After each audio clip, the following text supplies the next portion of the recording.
What's up everyone, John Rettinger from Techno Buffalo here, and I want to give you a full review of the HTC Surround powered by Windows Phone 7.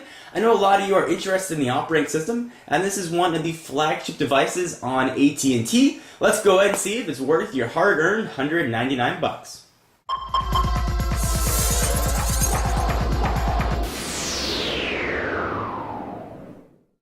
Alright, so before I get to the phone review and go over all the specs, I generally like to start a phone overview with talking about call quality. If the phone doesn't make good phone calls, no matter what the operating system is or what it can do, it's not going to be much use to you.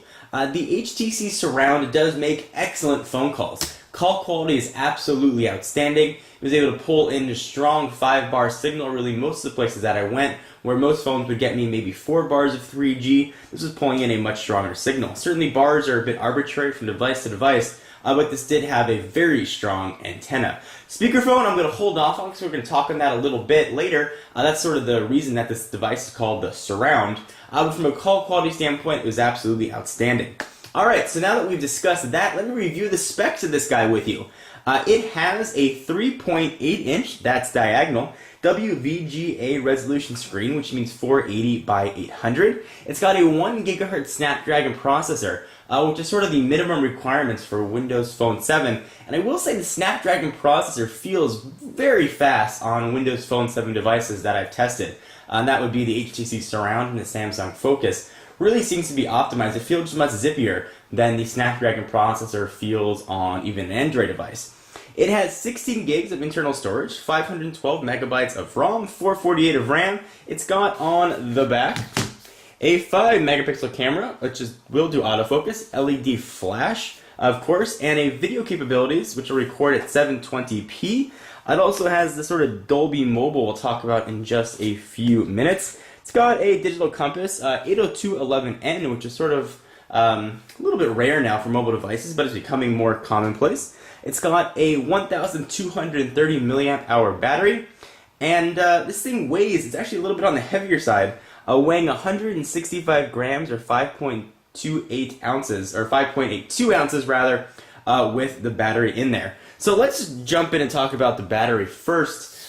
This is a very media-centric device. If you saw my overview on Windows Phone 7, you know this phone does a lot of stuff with these live tiles playing information. And even though it doesn't have multitasking support for third-party applications, it does a lot of stuff in the background for the native apps, and that sucks battery. This 1,230 milliamp hour battery, you're going to have a hard time getting through a full day of use. With regular email and having to sort of send push messages, using the phone probably 2 to 3 hours a day and sort of checking and replying to email and doing some light web browsing, by the time the end of the day came around, I was searching for an outlet because I thought this was going to die on me any day, or any minute rather. That was typical of pretty much every day. So if you are going to use this device, you may want to consider picking up an extra battery or really monitor how you're using the phone. You might not want to set your email push. You might want to set it to sort of pull stuff in every 15 minutes or 30 minutes. And going back to the weight, the phone feels very heavy. It's got sort of a sturdy feel to it and a little bit heavier than you'd expect from a mobile device. It certainly has HTC's really solid build quality. It feels good. It looks kind of industrial. And as you slide the phone up, you don't have a keyboard, but you actually have this sort of Dolby mobile surround. Which is really one of the sort of the key offerings of this device, which also on the back reveals a kickstand. So you can push this guy up and you can watch or listen to your content. Now I do a lot of meetings, a lot of conference calls. I thought a device like this would be perfect with this really big speaker. Would be great for conference calls, and sort of this is the first time we've seen this Dolby virtual surround sound mobile, so I was very excited. Let me give you a demonstration as to what this sounds like. I'm going to go ahead and play a YouTube video, and one of the knocks on this device is it does not actually have a native YouTube player. You have to download an app which will let you watch videos from m.youtube.com from the mobile site. So here's a video of that I did actually of the Motorola Droid unboxing a while back, and this is with the Dolby Digital off. I want you to hear what it sounds like, and this may not be the best test to show on video because the microphone's not going to capture the true sound. So here's sort of a standard speaker. Hey guys, John Rettinger here with an unboxing. Now let me turn the Dolby Digital on. For Verizon Wireless. This is one that I'm really excited to get my hands on. You've seen the ad campaign and it sounds no different, and that is, don't bother adjusting your speakers. It really doesn't do much. I'll go ahead and pause this here. I was quite surprised and really disappointed, actually, in this Dolby Mobile. It really didn't do anything other than just drain battery a little bit more. Speakerphone for something this loud was a little bit on the tinny side and wasn't even close to what I expected of the quality from a device that calls itself the Surround. So while it's certainly usable and it's a fine speakerphone, I certainly wouldn't call it a flagship feature of the device. It works alright. The Dolby thing is more of just a branding issue than anything else. The speakerphone doesn't sound any better than any other mobile phone that I've tested. Something definitely to keep in mind with the Surround if this is one of the reasons you're looking to purchase it. Go ahead and slide this guy closed. So Microsoft has sort of put in limitations for what phone manufacturers can do with the operating system as a core, but what sort of separates Windows Phone 7 is that these manufacturers can make their own sort of hubs, and HTC has sort of done that right here. So your experience using any Windows Phone 7, the operating system is going to look the same. What's going to differentiate it, though, are these hubs, which is kind of a cool middle ground between what Apple does, keeping things locked down, and the sort of wide openness of Android, where your user experience can vary from device to device. So let's take a look at the HTC Hub, which is one of the things that really separates it from the other mobile phones. And if you've used HTC Sense on an Android phone or a previous generation Windows mobile phone, it's going to look very familiar to you, and it looks really nice. It's a great interface. You actually have access to download exclusive HTC applications, which you can see right here. So you've got a sound enhancer, stocks, photo enhancer, and there's some more. And when you go into the marketplace here, you actually get a separate almost app category for your particular manufacturer device. I'm going to go ahead and open up the marketplace here. And you'll notice that there is a separate category for HTC. If you're using a Samsung device, it'll say Samsung there. So go ahead and jump on into apps. And you will see that, which is kind of neat. It lets you get sort of that custom experience that you want from your phone that you don't really expect to get. So you get sort of a different way to get your applications. Here you've got the application store, and you go ahead and download these sort of HTC applications that won't show up on other devices. And that would be most particularly the HTC weather application and such. Now I'm sure there'll be ways around that, but for the most part, that's the best way to get on here, sort of have the manufacturer put out these applications.